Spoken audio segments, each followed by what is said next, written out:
आप देख रहे हैं देश लाइव, देश की आवाज।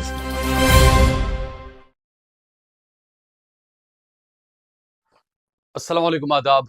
देश लाइव में आपका स्वागत है। मैं हूं सहाल कुरैशी। दोस्तों, उम्मीद पोर्टल लोग कहते हैं, लेकिन वो उम्मीद नहीं, वो उम्मीद है जिससे वक्फ से जुड़े लोगों को और जो लोग वक्फ को लेकर अपना दुख हमेशा लोगों के सामने जाहिर करते हैं, जिनके दिलों में कुढ़न है वक्फ को लेकर, उन्हें अब उम्मीद से कोई उम्मीद नहीं बची। यह कहना है अखिलेश यादव का, समाजवादी पार्टी के मुखिया का। यह कहना है उत्तर प्रदेश के पूर्व मुख्यमंत्री का। दरअसल संसद का सत्र शुरू है और गुजरात से आवाज उठी थी कि 5 दिसंबर 2025 वक्फ की तमाम इमलाक, तमाम प्रॉपर्टीज को, वक्फ के तमाम ट्रस्ट को उम्मीद पोर्टल पर अपना ब्यौरा देना होगा। 5 दिसंबर उसकी आखिरी तारीख थी। सुप्रीम कोर्ट ने कहा कि हम तारीख नहीं बढ़ाएंगे, ट्राइब्यूनल ही ये बढ़ा सकती है। उसके बाद गुजरात से कांग्रेस के एक वाहिद मुस्लिम विधायक इमरान खेड़ावाला साहब और कांग्रेस के पूर्व विधायक गयासुद्दीन शेख साहब ने कांग्रेस नेता राहुल गांधी से, कांग्रेस अध्यक्ष मल्लिकार्जुन खड़गे से और इंडिया गठबंधन के तमाम नेताओं से मांग की कि वक्फ प्रॉपर्टी को लेकर इंडिया गठबंधन को आगे आना चाहिए। उम्मीद पोर्टल काफी स्लो चल रहा है, रजिस्टर उस पर हो नहीं पा रहा है, लोग काफी परेशान हो रहे हैं। मुश्किल से 30% ही वक्फ ऑल इंडिया की, पूरे देश की प्रॉपर्टी अब तक वक्फ पर, उम्मीद पर दर्ज की जा चुकी है डाटा। बाकी ज्यादातर लोग अभी भी बचे हुए हैं जो अपना डाटा नहीं दे पाए हैं उम्मीद पोर्टल पर। तो गयासुद्दीन शेख साहब ने, इमरान खेड़ावाला साहब ने मांग की थी कि संसद में पुरजोर तरीके से यह मुद्दा उठाया जाए और जो तारीख है 5 दिसंबर की, सरकार से मांग की जाए कि उस तारीख को बढ़ाया जाए, महीने के लिए, 15 दिन के लिए, 6 महीने के लिए, जो भी बढ़ाया जाए। और इसका असर आज देखने को मिला कि संसद में आज उम्मीद पोर्टल की गूंज सुनाई दी। मौलाना मुहिबुल्लाह साहब समाजवादी पार्टी के सांसद हैं, उन्होंने आज इस मुद्दे को संसद में उठाया। कांग्रेस के नेता इमरान प्रतापगढ़ी, उन्होंने भी कहा कि बिल्कुल सरकार को वक्त बढ़ाना चाहिए, 5 दिसंबर से बढ़ाना चाहिए। संसद के बाहर इमरान प्रतापगढ़ी ने मीडिया से बातचीत की। कैराना से समाजवादी पार्टी की सांसद इकरा हसन ने भी इस मुद्दे को लेकर किरण रिजिजू से मुलाकात की और किरण रिजिजू से यह कहा कि 5 दिसंबर की जो तारीख है, जो सुप्रीम कोर्ट ने बढ़ाने से इनकार किया है, सरकार उस तारीख को बढ़ाए, क्योंकि कहीं ना कहीं लोगों के दिलों के अंदर अब ये सवाल उठने लगा है कि आखिरकार किसके कहने से ये तारीख नहीं बढ़ाई जा रही, इसके पीछे सरकार की मंशा क्या है। क्योंकि ज्यादातर लोग अपनी वक्फ प्रॉपर्टी को, उसके ब्यौरा को उम्मीद पोर्टल पर दर्ज नहीं करा पाए हैं। इस पूरे मामले पर जब संसद में आवाज उठी, क्या कुछ कहा मौलाना मुहिबुल्लाह साहब ने, क्या कुछ कहा इमरान प्रतापगढ़ी ने, और कांग्रेस से जिसने आवाज उठाई थी गुजरात से गयासुद्दीन शेख साहब, इन सब का क्या कुछ कहना है, देखिए आप इस वीडियो में। मैं लगातार इस मुद्दे को देख रहा हूं कि किरण रिजिजू जी से मिलकर के देश के सैकड़ों लोगों ने, नेताओं ने, संस्थाओं ने व्यक्तिगत अनुरोध किया है, उनसे मौखिक तौर पे भी अनुरोध किया है कि उम्मीद पोर्टल जो है वो लगातार उसका सर्वर डाउन रह रहा है। साजिशन डाउन है या आपका पूरा डेटा सिस्टम ध्वस्त है। ऐसे में अगर सिर्फ 30% संपत्तियां ही रजिस्टर्ड हो पाई हैं, तो माननीय मंत्री जी किरण रिजिजू जी, आपने तो बड़े बड़े दावे किए थे इसी देश की पार्लियामेंट में कि हम वक्फ संपत्तियों को डिजिटलाइज करना चाहते हैं, उनको चैनलाइज करना चाहते हैं, और अब जब रजिस्ट्रेशन ही नहीं हुआ है 70% संपत्तियों का, तो आप उसकी तिथि समाप्त कर देना चाहते हैं रजिस्ट्रेशन की। तो ऐसे में सरकार से अनुरोध है कि कृपया रजिस्ट्रेशन की डेट बढ़ाइए। हम इस मुद्दे पर लगातार पार्लियामेंट में प्रोटेस्ट भी करेंगे, आवाज भी उठाएंगे। एक बहुत ही अहम मुद्दे की तरफ आपकी तवज्जो दिलाना चाहता हूं।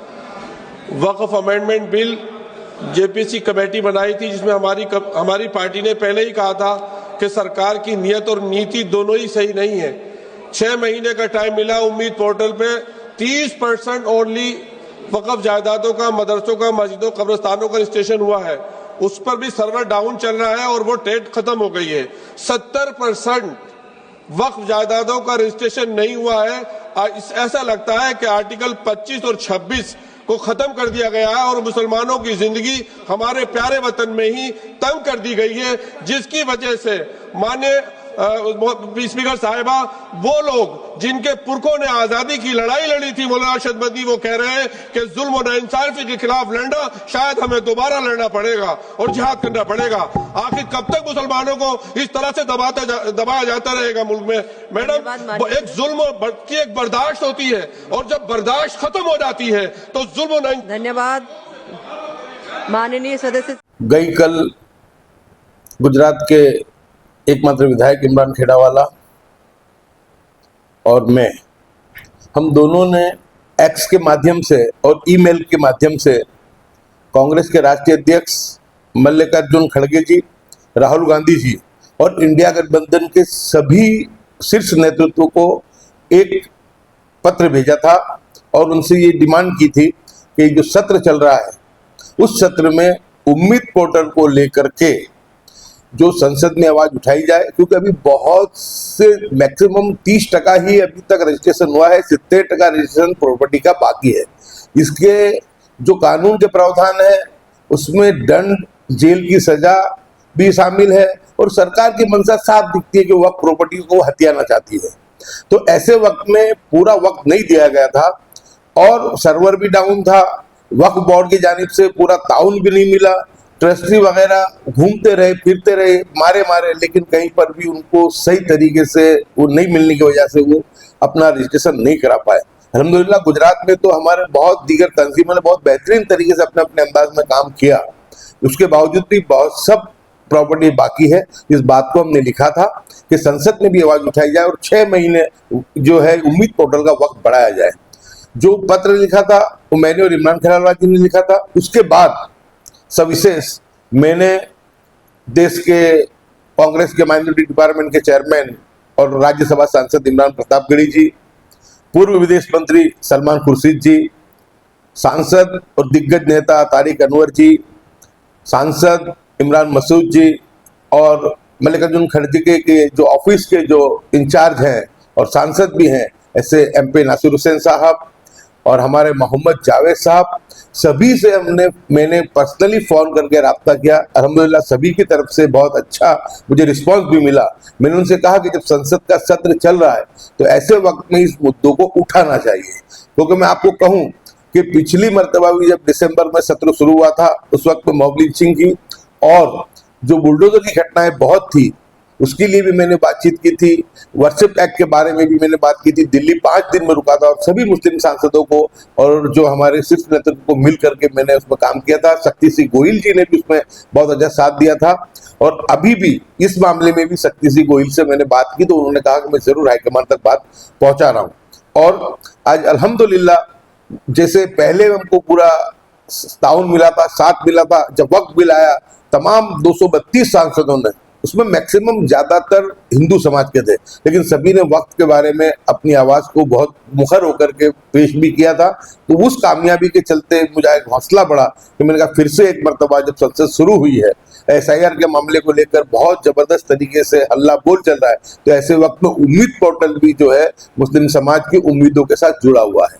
तो कल अल्हम्दुलिल्लाह उनसे बात की थी, सबका रिस्पॉन्स अच्छा था और आज हमने देखा कि इमरान प्रतापगढ़ी जी ने संसद के बाहर बाइट देते हुए कहा कि हम संसद में और संसद के बाहर भी उम्मीद पोर्टल का वक्त बढ़ाने के लिए लड़ाई को लड़ेंगे। यानी बहुत बेहतरीन बात है कि बात को एक गंभीरता से उन्होंने लिया। उसी तरीके से हमने इंडिया गठबंधन को कहा था तो अखिलेश यादव जी ने भी ट्वीट करके इस बातों को, उम्मीद पोर्टल की बातों को उन्होंने भी जो है अपनी तरफ से सम्मति दी है। और मोहिबुल्ला नदवी साहब, उन्होंने जो सांसद हैं सपा के, उन्होंने तो पार्लियामेंट में आज ही इस मुद्दे को उठाया है। मैं मानता हूं कि बहुत अच्छे तरीके से ये मामला हुआ है और आइंदा जो अभी सत्र चलने वाला है उसमें पूरी उम्मीद है कि तमाम इंडिया गठबंधन के लोग, कांग्रेस के लोग, जिस तरह वक्त अमेंडमेंट बिल जब आया था 232 सांसदों ने मिलकर के आवाज उठाई थी, तो मैं उम्मीद रखता हूं कि आने वाले ये जो अभी सत्र चल रहा है इसमें भी 232 सांसद मिल करके उम्मीद पोर्टल का वक्त बढ़ाने की मांग करेंगे।